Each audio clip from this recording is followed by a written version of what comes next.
दुर्ग station परिसर में हुए हत्याकांड से इलाके में सनसनी मची हुई थी। दुर्ग पुलिस महकमे से बार बार सवाल पूछे जा रहे थे कि जिस व्यक्ति की हत्या की गई वो कौन है और हत्या करने वाले आरोपी कौन हैं और हत्या का कारण क्या है। ये सवालों के इर्द गिर्द मीडिया भी उनसे जवाब मांग रही थी, पर जवाब मिला है आज। दिवाली की रात अपने घर से निकल करके 2:30 बजे के आसपास स्टेशन आए थे। स्टेशन परिसर में घूमे, चाय पीना चाह रहे थे, पैसा नहीं था तो इन्होंने बाहर निकला। एक व्यक्ति मिला, उससे इन लोगों ने पैसे मांगे और पैसा देने पे विरोध करने पर ये वही फुटपाथ है जहां पर उसकी हत्या करके उसको फेंक दिया गया था। पीछे ठीक वो जगह देख सकते हैं, अभी भी वहां पर खून के निशान आपको दिखेंगे।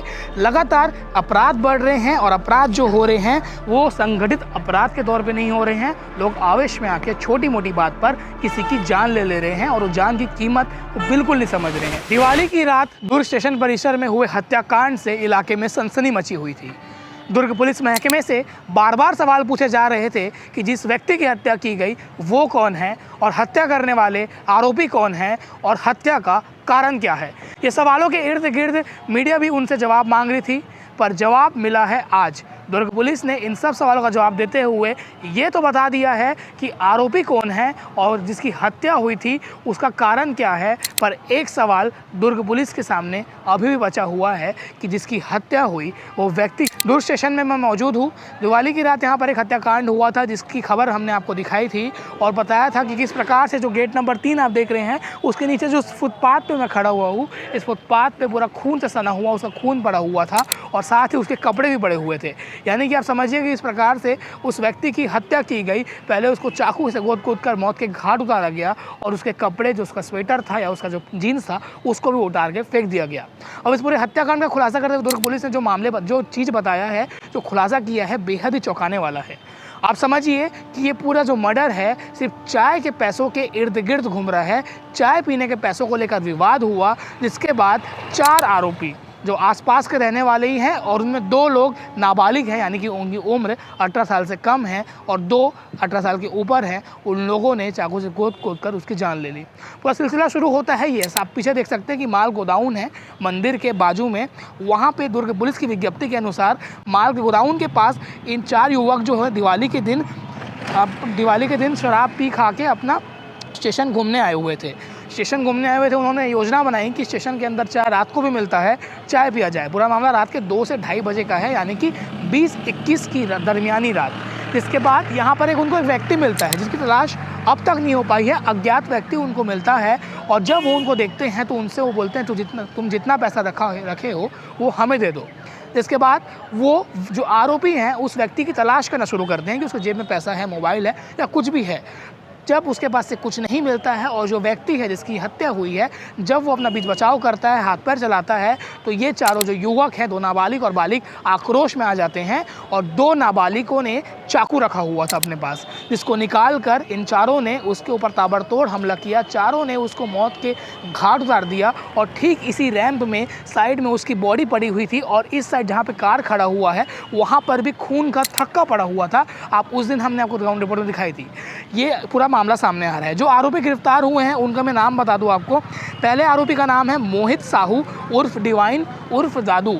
इनके 2 नाम पहले से हैं। कभी भी आपराधिक जो प्रवृत्ति के लोग रहते हैं वो अपना 2 नाम लेके चलते हैं, एक आध 2 उर्फ नाम। तो इसका उर्फ जो नाम है डिवाइन और दादू, और ये महज 19 साल का है और इसी कोला बस्ती का रहने वाला है।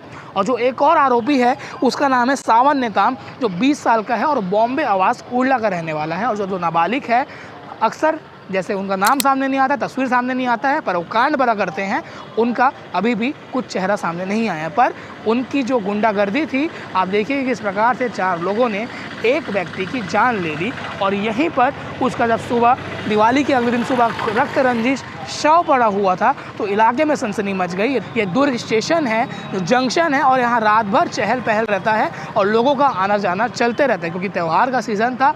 उस दिन भी लोग दावे के साथ कह सकता हूँ कि लोग आना जाना कर रहे होंगे, पर वहाँ पर सरेआम उसकी हत्या कर दी गई। रात के 2:30 बजे की है। अब पुलिस ने इस मामले का खुलासा कैसे किया? पुलिस ने आसपास के सीसीटीवी फुटेज खंगाले, जिसमें साफ साफ समझ आया, संदिग्धों की पहचान हुई, संदिग्धों से पूछताछ हुई। जब उनसे कड़ाई से पूछताछ किया गया, उनको तोड़ा गया, तो उन्होंने अपना पूरा कारनामा बताया। उन्होंने बताया कि किस प्रकार से हमने इस हत्या की वारदात को अंजाम दिया और क्यों दिया। महज चाय पीने के रुपए को लेकर 30 से 40 रुपए के कारण उन्होंने किसी व्यक्ति की हत्या कर दी और उस व्यक्ति की पहचान नहीं हो पाई है। पुलिस ने पोस्टमार्टम के बाद उस व्यक्ति का कफन दफन करके उसको दफना दिया है। अगर आगे उनके परिवार वाले दावा करते हैं तो ताकि वो उनके धर्म के अनुसार, रीति रिवाज के अनुसार उनका अंतिम संस्कार कर सके। तो फिलहाल के लिए खबर ये है कि इस हत्याकांड में 4 आरोपी गिरफ्तार हुए हैं और अज्ञात अभी भी है जो मृतक है। इसके साथ ही नंदी थाना क्षेत्र के अरसनारा ग्राम में गोवर्धन चौक के पास एक हत्याकांड हुआ था, जिसमें आकाश निर्मलकर की चाकू से गोदकर हत्या कर दी गई थी। उसमें जो फरार आरोपी था लुकेश मैत्री, उसको भी पुलिस ने गिरफ्तार कर लिया है। उसमें भी जो हत्याकांड का कारण था बेहद चौंकाने वाला था, पुरानी रंजिश। जब उसको मौका मिला मातर के दिन, तो उसने चाकू से गोदकर उसकी अतड़ियाँ बाहर निकाल दी और उसकी जान ले ली। तो ये वही फुटपाथ है जहाँ पर उसकी हत्या करके उसको फेंक दिया गया था। पीछे ठीक वो जगह देख सकते हैं, अभी भी वहाँ पर खून के निशान आपको दिखेंगे। लगातार अपराध बढ़ रहे हैं और अपराध जो हो रहे हैं वो संगठित अपराध के तौर पे नहीं हो रहे हैं। लोग आवेश में आके छोटी मोटी बात पर किसी की जान ले रहे हैं और उस जान की कीमत वो बिल्कुल नहीं समझ रहे हैं। बढ़ते अपराध और इस प्रकार के बेरहम हत्या को लेकर आप क्या कहना चाहेंगे? आप हमें कमेंट सेक्शन में बता सकते हैं। अभी तक के लिए ये अपडेट है कि इस हत्याकांड के आरोपी पकड़े गए हैं और अज्ञात जो है, अभी भी जो मृतक है उसकी पहचान नहीं हो पाई है। और नंदी थाना के अरसनारा का भी जो आरोपी था हत्याकांड का, लुकेश मैत्री है, जिसने आकाश निर्मलकर को मारा था, वो भी गिरफ्तार हो चुका है। स्टेशन के सामने हत्या हुई थी दिवाली के दरमियानी रात, उसके आरोपी आप लोग के गिरफ्त में है, क्या पूरा मामला सामने है? दुर्ग रेलवे स्टेशन के बाहर 20 और 21 तारीख की दरमियानी रात एक शव वहाँ पर पड़ा हुआ मिला था और वो लहूलुहान था। जब उसका पीएम कराया गया तो पीएम से स्पष्ट हुआ कि उसको किसी धारदार हथियार से उसको मारा गया है। उसके सीने पे, उसके पेट पे, गले पर चोट के निशान थे और उस आधार पर वो होमिसाइडल होना स्थापित हुआ, जिस पर मर्ग कायमी के बाद हत्या का अपराध पंजीबद्ध करके विवेचना में टीम लगी हुई थी। इसी बीच एसएसयू की टीम और मोहन नगर थाने की टीम ने सीसीटीवी फुटेज खंगालते हुए आरोपियों तक पहुंचे। ये आरोपी उर्ला आवास और सिकोला भाटा के रहने वाले थे। 4 आरोपियों को वहां से उठाया गया, उनसे पूछताछ की गई और जब उनको सीसीटीवी फुटेज और सारे एविडेंस उनके सामने रखे गए तो उन्होंने ये घटना कारित करना स्वीकार किया। ये पहले चारों आरोपी दिवाली की रात अपने घर से निकल करके 2:30 बजे के आसपास स्टेशन आए थे। स्टेशन परिसर में घूमे, चाय पीना चाह रहे थे, पैसा नहीं था तो इन्होंने बाहर निकला।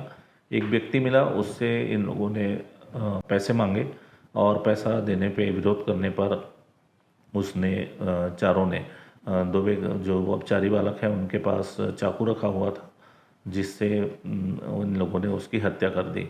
इसके पर जब साक्ष्य प्रमाणित हो गए तो चारों को गिरफ्तार कर माननीय न्यायालय में पेश कर जेल दाखिल किया जा रहा है। इसमें 2 अपचारी बालक हैं जिनको संप्रेक्षण गृह भेजा गया है। सर, 2 जो बालिक आरोपी उनका क्या नाम है और उनका क्या कुछ पहले भी आपराधिक रिकॉर्ड रहा है? ये पता किया जा रहा है। इसमें से एक सिकोला भाटा का है, एक बॉम्बे आवास उर्ला का रहने वाला है। अभी और भी पता किया जा रहा है। इसमें संगठित अपराध की भी धारा जोड़ी गई है। सर, जिस व्यक्ति की हत्या की गई उसकी पहचान अब तक हो पाई है क्या? वो अज्ञात है, अभी तक उसकी पहचान स्थापित नहीं हो पाई है। वह पहचान स्थापित करने के प्रयास किए जा रहे हैं।